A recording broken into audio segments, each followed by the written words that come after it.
प्यारे बच्चों नमस्कार। मुझे तो आप जानते ही हैं, मैं हूं अरुणेश कुमार। ज्ञान सिंधु कोचिंग क्लासेस में मैं आपके लिए हिंदी की कक्षाएं रेगुलर लाता रहता हूं।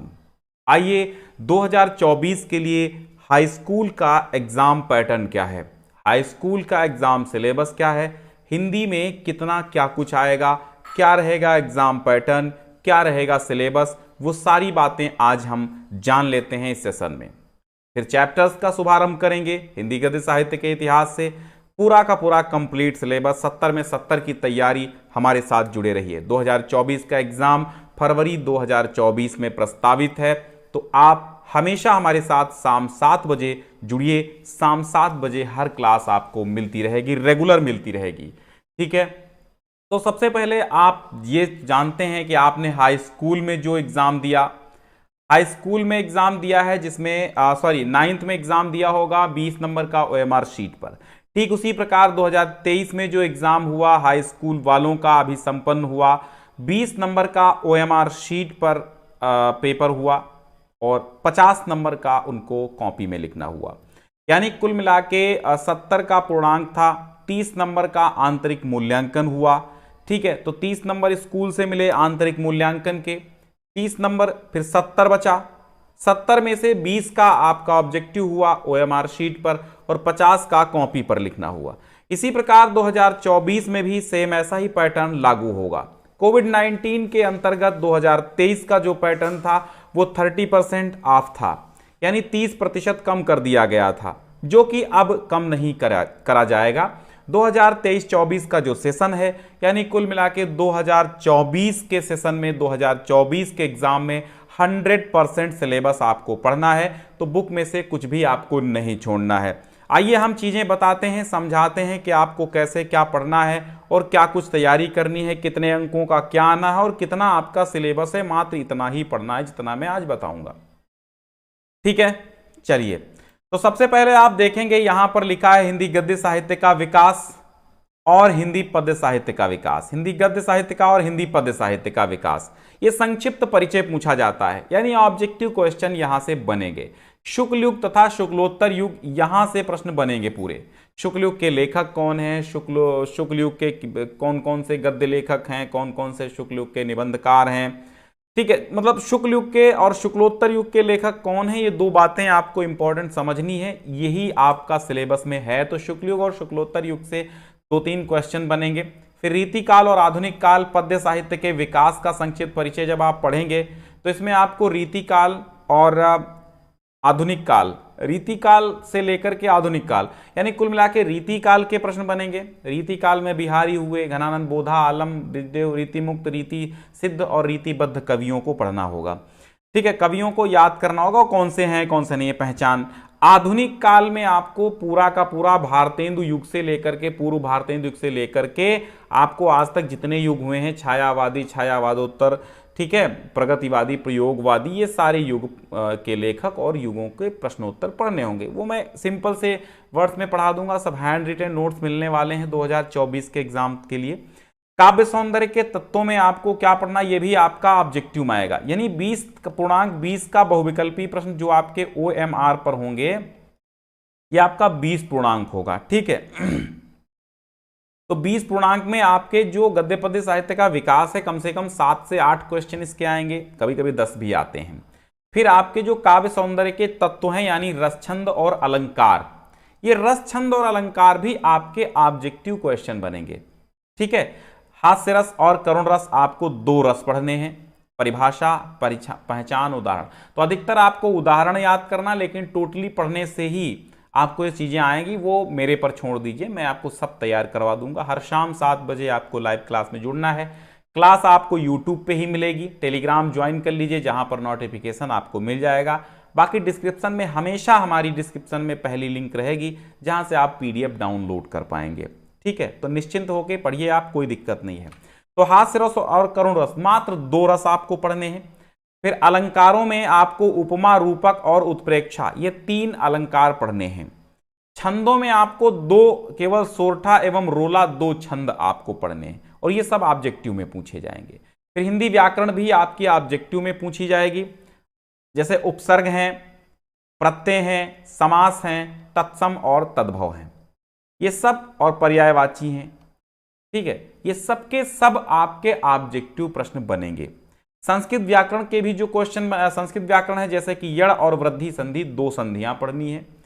फल, मति, मधु, नदी, तद और युष्मद के शब्द रूप पढ़ने हैं।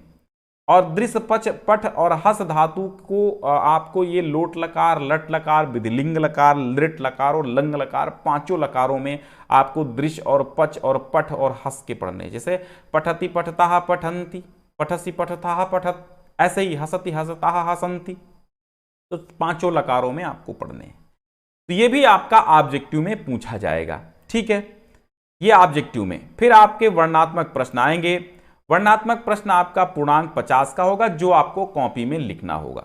कुल मिला के यहां हमने आपको क्या बताया, जो आपका हिंदी गद्य पद्य साहित्य का विकास है, काव्य सौंदर्य के तत्व, रस छंद अलंकार, और हिंदी व्याकरण में उपसर्ग, प्रत्यय, समास और तत्सम तद्भव, पर्यायवाची, ये सब आपके ऑब्जेक्टिव में आने हैं। यड़ संधि हो चाहे वृद्धि संधि हो, शब्द रूप और धातु रूप जो भी हैं, ये सब ऑब्जेक्टिव में आने हैं। आ, अन, अधि और अप, अनु, उप, सह, निर, अभि, परि और सु, इतने ही आपको उपसर्ग याद करने हैं।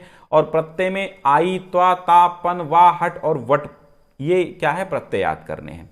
द्वंद्व, दिगु और कर्मधारय तथा बहुब्री, ये 4 समास पढ़ने होंगे 2024 के लिए। तत्सम तद्भव पर्यायवाची, वो इंपॉर्टेंट जो हैं वो हम बताते रहेंगे, वो पढ़ने हैं। संस्कृत व्याकरण की बात करते हैं तो उसमें आपको बता ही दिया क्या क्या पढ़ना है। अब बात कर लेते हैं कि आपको कॉपी पर क्या क्या लिखना है। कॉपी पर मतलब 20 आपके OMR वाले फिनिश। अब आपको एक कॉपी मिलेगी एग्जाम में, कॉपी मिलेगी तो कॉपी में 50 नंबर का आपको रिटर्न में लिखना होगा, मतलब लिखना होगा हाथ से, जैसे परंपरागत तरीके से आप लिखते आए हैं। ठीक है, तो सबसे पहले गद्य है तो निर्धारित पाठ्यवस्तु से गद्यांश पर आधारित प्रश्नोत्तर। ठीक है, गद्यांश पे आधारित प्रश्नोत्तर कितने आएंगे, 3 आएंगे। कितने नंबर में आएंगे, 2-2 नंबर में आएंगे, कुल मिला के 6 नंबर में। इसी प्रकार पद्यांश आधारित प्रश्न भी 3 आएंगे और 2 नंबर में आपका आएगा 6 नंबर में। कुल मिला के पहले आपका संदर्भ, प्रसंग और व्याख्या आता था, काव्यगत सौंदर्य लिखने को आता था, लेकिन अब नहीं आना है। अब आपको केवल काव्य मिलेगा, पंक्तियां 4 मिलेंगी, यानी कविता मिलेगा, और कविता के नीचे 3 प्रश्न होंगे, उसी कविता के भावार्थ को समझकर तीनों प्रश्नों के उत्तर देने होंगे, ठीक जैसे गद्यांश आधारित प्रश्नोत्तर देते थे। फिर आपको अब आपको क्या करना होगा, गद्यांश का संदर्भ एक संस्कृत गद्यांश आएगा, यानी जो अनिवार्य संस्कृत है उसकी हम बात करें तो अनिवार्य संस्कृत में एक गद्यांश और एक पद्यांश 2 आएंगे। 2 मतलब आएंगे तो 4, लेकिन 2 करने होंगे, एक गद्यांश का भी हिंदी अनुवाद और एक पद्यांश का भी हिंदी अनुवाद करना होगा। ठीक है, संदर्भ भी उसमें लिखना होगा, ठीक 4-4 नंबर में। फिर देखिएगा, निर्धारित खंड काव्य से कथानक, चरिचित्रण, तथ्य पर आधारित प्रश्न आएंगे। खंड काव्य जो आप पढ़ेंगे, ठीक है, जो भी आपके जिले में चलता है वो मैं आगे बताऊंगा, इसमें पूरा इन्वॉल्व है। तो जो भी खंड काव्य आप पढ़ेंगे उसमें चरिचित्रण इंपॉर्टेंट हैं, सर्गों का सारांश आएगा, कुछ प्रश्न पूछे जाएंगे। ठीक है, 3-4 प्रश्न, 4-6 प्रश्न याद करेंगे पूरे खंड काव्य से, तो उसमें एक प्रश्न आपको उत्तर देना होगा। ठीक है, एक प्रश्न का। फिर आपका गद्य खंड के अंतर्गत पाठ्य वस्तु तथा संबंधित लेखकों का जीवन परिचय और उनकी रचना, 2 जीवन परिचय आएंगे, 5-5 अंक में आएंगे। 10 नंबर के एक कवि का और एक लेखक का जीवन परिचय लिखना होगा, 5 नंबर का कवि का और 5 नंबर का लेखक का जीवन परिचय होगा। ठीक है, तो जीवन परिचय में एक कृति का नाम लिखना होता है या कुछ प्रमुख कृतियों का नाम लिखना होता है। फ्लो चार्ट का प्रयोग करना है, वो कैसे करना है ऑलरेडी हम बताते रहेंगे, समय समय पर A to Z पॉइंट आपसे डिस्कस करते रहेंगे, कैसे लिखने का तरीका क्या है, कौन सी चीज़ कितने शब्दों में लिखनी है, कौन सा कितना लिखना है, क्या प्रॉब्लम होती हैं आपको वो सॉल्व कराई जाएंगी, सब दिक्कत नहीं है, आप हमारे साथ बस बने रहिएगा। निर्धारित पद्य खंड और पाठ्य वस्तु से संबंधित कवियों के जीवन परिचय। ठीक है, मतलब वही जो बताया आपका, एक कवि और एक लेखक का जीवन परिचय। फिर संस्कृत खंड से आपको एक श्लोक याद करना होगा, 2 अंक में आएगा, एक श्लोक याद करके लिख दीजिएगा जो पेपर में ना आया हो। ठीक, फिर आपको 2 प्रश्नों का उत्तर देना होगा, संस्कृत अनिवार्य जो है उससे 2 प्रश्न आएंगे। ठीक, उन 2 प्रश्नों का उत्तर संस्कृत में ही देना होगा। ठीक, फिर हिंदी के अब या देखिए, इस बार संस्कृत अनुवाद नहीं था, 2023 में हट गया था 30% में, लेकिन इस बार क्या है, 2024 में आपको संस्कृत अनुवाद भी पढ़ने होंगे, तो आपका दो चार नंबर में संस्कृत अनुवाद भी आना है।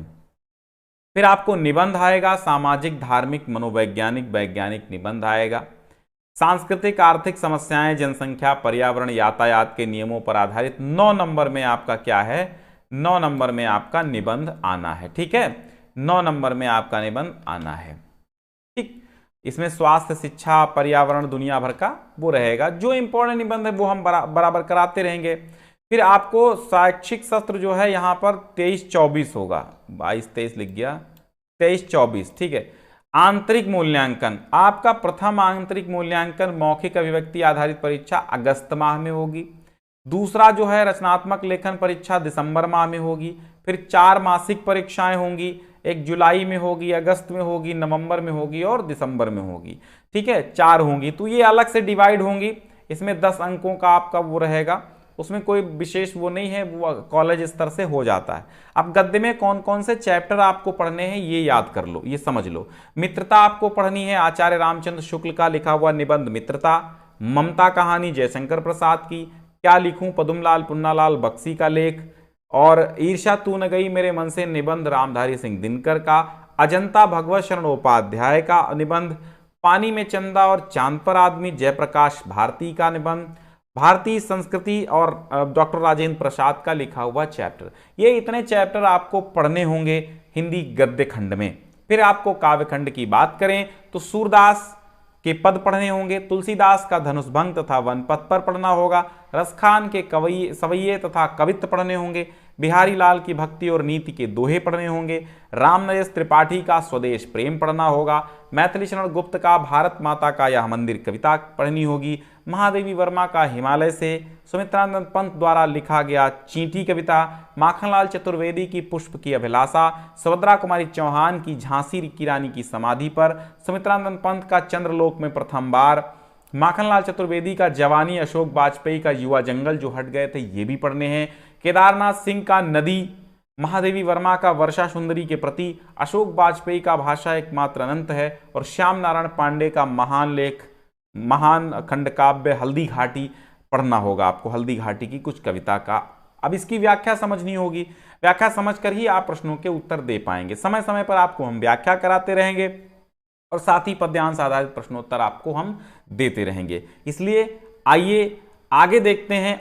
ये मतलब 100% सिलेबस आपको पढ़ना है। आपको जो बुक मिलेगी हाई स्कूल की वो ले लीजिएगा, पूरा सिलेबस पढ़ना है। संस्कृत में आपको पूरा वाराणसी, देशभक्त चंद्रशेखरा, भारतीय संस्कृति, वीरावीण पूज्यते, आरुणि श्वेत केतु संवाद, जीवन सूत्राणि, प्रबुद्धो ग्रामीणः, केन किम वर्धते और अन्योक्ति विलासः जैसे चैप्टर पढ़ने होंगे। खंड काव्य आपके कौन से जिले में कौन सा चलता है जरा हम उस पर नजर डाल लेते हैं। अब आप यहां देखिए, मुक्ति दूत किन किन जिलों के बच्चों को पढ़ना है।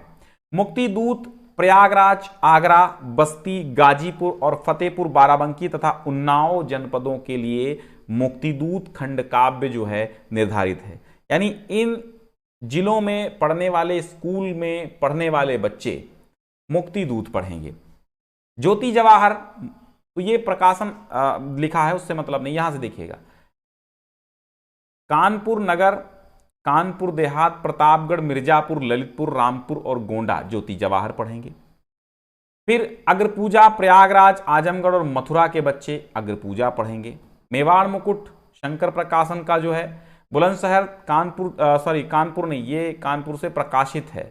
यहां पर जो है बुलंदशहर, देवरिया, बरेली, सुल्तानपुर, सीतापुर, बहराइच के बच्चे मेवाड़ मुकुट पढ़ेंगे। जय सुभाष, ये लखनऊ, सहारनपुर, फैजाबाद, बांदा और झांसी हरदोई के बच्चे जय सुभाष पढ़ेंगे।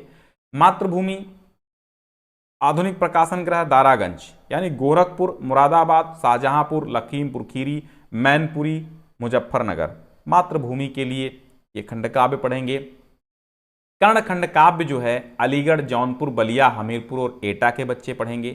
कर्मवीर भरत नाम का खंड काव्य हिंदुस्तान बुक्स हाउस से प्रकाशित मेरठ, फरुखाबाद, पीलीभीत और रायबरेली के बच्चे पढ़ेंगे। फिर तुमुल खंड काव्य जो है वो आपके वाराणसी, इटावा, बिजनौर और जालौन, बदायूं के बच्चे पढ़ेंगे। अगर आपके जिले का कुछ पुराना नाम होगा, अब नया नाम चेंज हो गया, तो पुराने जिले के अनुसार पढ़ना। सपोज दैट आपके ज़िले का नाम है जयपुर, तो सपोज दैट आपके ज़िले का नाम है जयपुर, पुराना नाम है जयपुर, अब आपके ज़िले का नाम बदलकर रामपुर कर दिया गया, तो इसमें जयपुर नहीं, इसमें रामपुर नहीं छपा है, इसमें जयपुर ही छपा है। ठीक है, तो ओल्ड के अनुसार आपके जनपद का जो पुराना नाम था उसी के अनुसार इसमें छांटिएगा, मिल जाएगा। ठीक है, तो अब ये आज का पूरा सिलेबस हमने आपको समझा दिया है। 20 नंबर के ऑब्जेक्टिव होंगे OMR शीट पर, कंप्यूटर से कॉपी चेक होगी। 50 नंबर की कॉपी होगी, 50 नंबर की कॉपी पे लिखना होगा आंसर। ठीक है, तो वो टीचर्स चेक करेंगे, कंप्यूटर से नहीं चेक होगी। तो इस तरह आप अपने सिलेबस को समझ गए होंगे और अब आपको शाम 7 बजे हमेशा आपको क्लास मिलती रहेगी, तो कभी मिस मत करिएगा। क्लास मिस नहीं करेंगे तो 70 में 70 की तैयारी अरुणेश कुमार के साथ आप सभी को जुड़े रहना है। हमेशा हमेशा आप पुराने बच्चों से पूछिए जो क्लास 11 में गए हैं, हाई स्कूल पढ़ के, आपको खुद समझ में आ जाएगा कि हम 70 में 70 कहाँ से हासिल कर सकते हैं। अभी रिजल्ट निकलने का, जब रिजल्ट निकलेगा तो आप देख लीजिएगा, बहुत सारे बच्चे बहुत अच्छे अच्छे मार्क्स लेके आते हैं। ठीक है, बहुत बहुत शुक्रिया। कोई समस्या है तो आप हमें अबाउट सेक्शन में दिए गए नंबर से व्हाट्सएप भी कर सकते हैं। प्लेलिस्ट की लिंक भी मिलती रहेगी हमेशा, और डिस्क्रिप्शन में पहली लिंक हमने दी ही है। टेलीग्राम भी ज्वाइन कर लीजिए, ज्ञान सिंधु कोचिंग क्लासेस के नाम से है, ताकि हम आपको नोटिफिकेशन समय समय पर पहुंचाते रहेंगे। ठीक है, चलिए।